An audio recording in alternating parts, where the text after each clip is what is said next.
Father Williams, thank you so much for talking to us and for coming here to South Africa for this very interesting event, which is, of course, under the title Monastic Interreligious Dialogue. Now, for many of us, when we hear the words monastic, a lot comes to mind. Mm-hmm. So, in a nutshell, please explain to our lay faithful what is a monastic interreligious dialogue? What is it meant for? Well, in some ways, we have broadened the understanding of monastic to mean spiritual.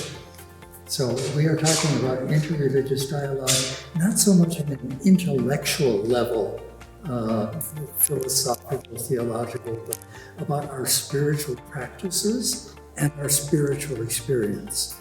And that would be what monasticism would have to bring to dialogue. There's a room for academic dialogue.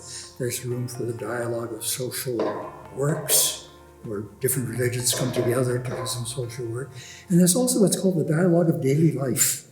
But ours is for more about the spiritual religions, about prayer, about meditation, those kinds of issues.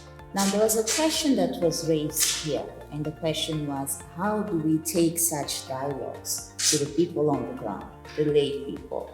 Now, in the Catholic Church, we know, for example, in the Catholic schools, we have moved away from Catholic education back to religious education so as to accommodate all religions. But that's not the same with other religions. Mm-hmm. If you send your children to other religious schools, they are forced to learn whatever religion is being taught at that specific school. So how do we promote this sense of social cohesion, especially when it comes to respect of people's religions and understanding of people's religions?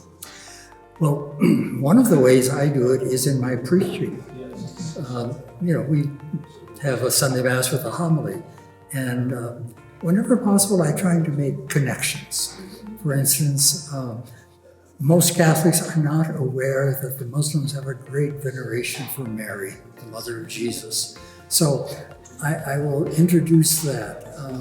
And also many monastic houses, again, I'm speaking here in particular, have guest houses. They welcome people, and I think it's by welcoming people of all religions, but finding ways for them to interact with one another would be some of the ways. I'm sure there are others.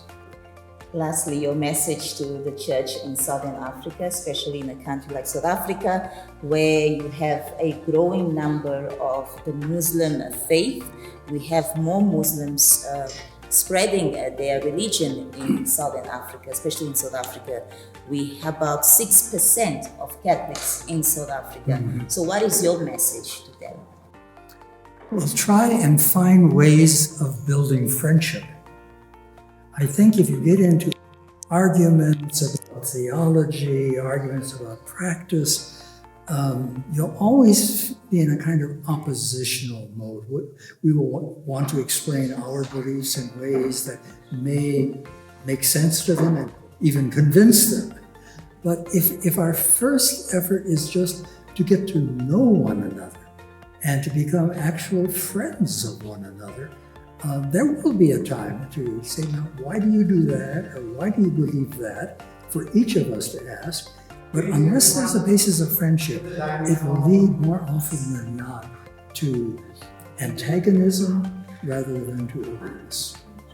Father William, thank you so much. And safe travels. It's been a pleasure. Thank you.